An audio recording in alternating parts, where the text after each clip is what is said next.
नमस्कार। आपकी खबर में आपका स्वागत है।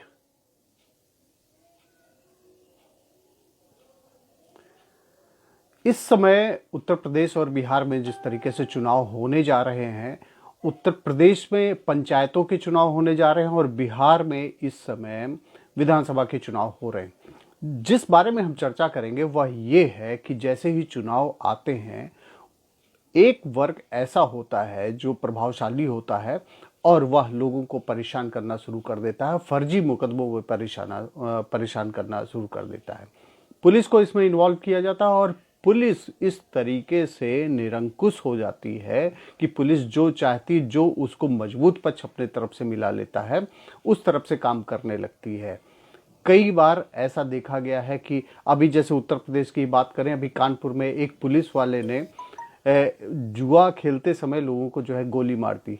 मतलब निरंकुशता की हद ये हो जाती है कि पुलिस को ये नहीं पता होता कि कानून के दायरे में वह भी हैं, और ऐसे में जरूरी ये हो जाता है कि कानून के दायरे में रहकर ही लोगों को अधिकार बताए जाएं कि वह इस तरीके से काम लोगों को जानकारी दें, अवेयर हों और पुलिस को ये बताएं कि वह भी कानून के दायरे में आते हैं।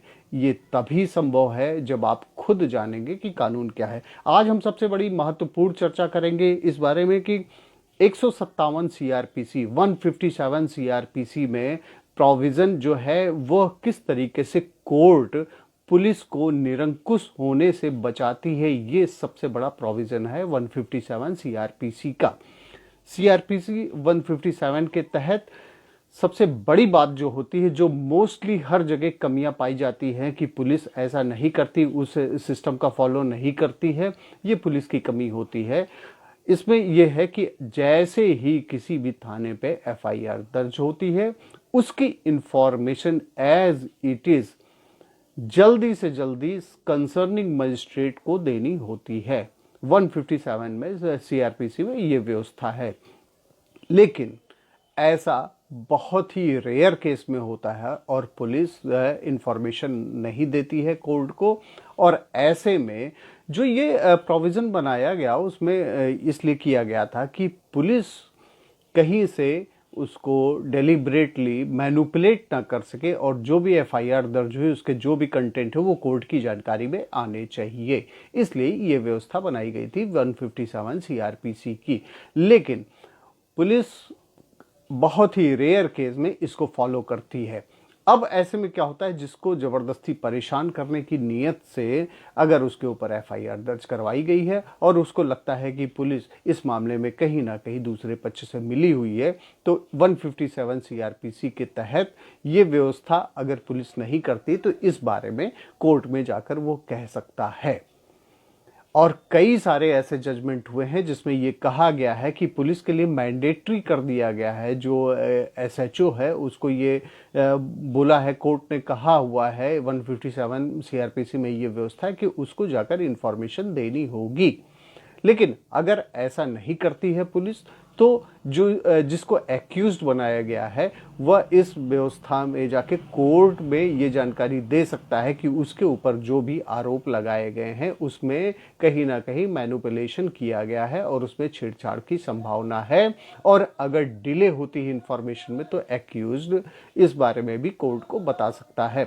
इस बारे में कुछ मैं जजमेंट बताना चाहूँगा जो सुप्रीम कोर्ट के हैं, हाई कोर्ट के हैं। ऐसे कई सारे जजमेंट हैं जिसको आपको पढ़ना चाहिए, जानना चाहिए, जिससे अगर कहीं जबरदस्ती आपको किसी फर्जी तरीके से फंसाया जा रहा है, पुलिस से भी आपको मदद नहीं मिल रही, तो कोर्ट में आप इस बात को प्लीड कर सकें। और आप जब जाएं अपने एडवोकेट के पास में तो उनको भी ये सारी बातें बताएं कि इसको भी फॉलो करें और कोर्ट को इस चीज़ को बताएं। आप समझने का प्रयास करें। अगर आप जानकार नहीं होंगे और पूरा का पूरा उसी सिस्टम पे छोड़ दिया गया तो ढर्रे पे जो चल रहा है 10-20 साल मुकदमे ऐसे ही चलते रहते हैं। उसके लिए आपको खुद जानकार, आपका मतलब ये है कि जो आम आदमी है उसको जानकारी लेनी होगी। इसके लिए आपको खुद पढ़ना होगा। आज का ज़माना जो है, सारे लोग पढ़े लिखे हैं और इंटरनेट पर भी काफ़ी रहते हैं, तो ये इन सारी चीज़ों को जानना चाहिए और समझना चाहिए।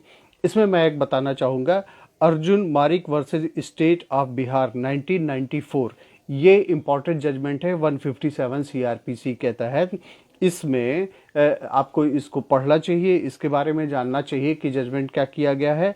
और एक ये है Bathula Nagamalla Swami Rao and others versus state 2008 SCC 722।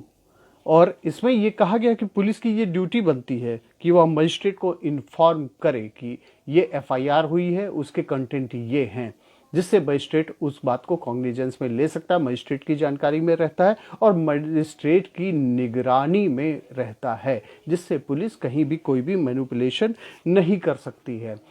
दूसरी चीज़ ये होती है कि अगर पुलिस ने इन्फॉर्मेशन इस बात की नहीं दी है, एफआईआर जो लॉन्च हुई है उसकी इन्फॉर्मेशन अगर कोर्ट में नहीं दी गई है, तो इसमें उसको रीज़न भी बताना होगा, जो डिले उसके द्वारा किया गया उस रीज़न को बताना होगा। ये पुलिस बाउंड है, मैंडेटरी उनके लिए किया गया। ये नहीं है कि वो अगर चाहें तो करें, नहीं चाहें तो नहीं करें। उनके लिए मैंडेटरी कर दिया गया, मतलब कंपलसरी कर दिया गया कि उनको इन्फॉर्मेशन देनी होगी। एक इसमें बहुत ही इंपॉर्टेंट जजमेंट और भी है, Shiv Shankar Singh versus state of UP.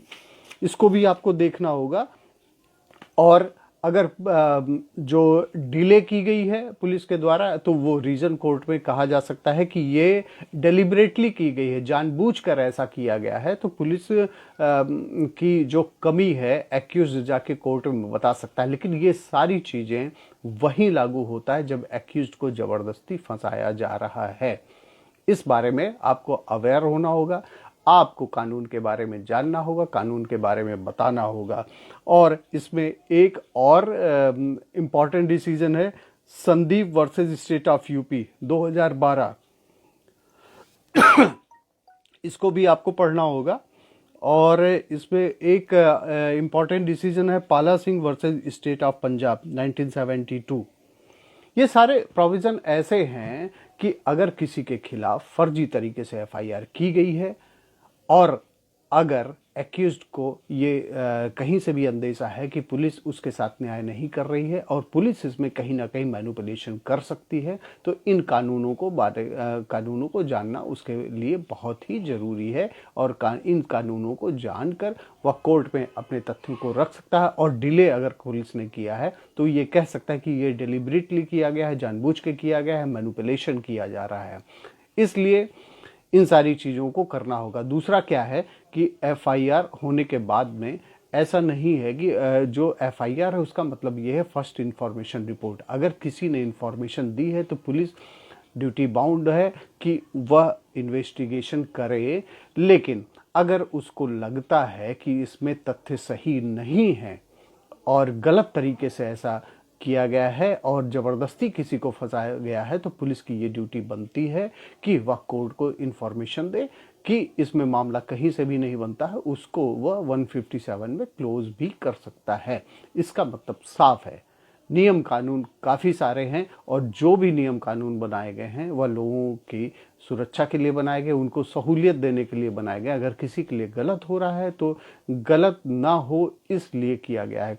लेकिन अगर सिस्टम का कोई भी पार्ट, चाहे वह वादी अगर गलत तरीके से मुकदमा कायम करवा रहा है, पुलिस की अगर कहीं ना कहीं कमी है, तो आपको कानून जानना होगा और कोर्ट में इन सारे तथ्यों को रखना होगा।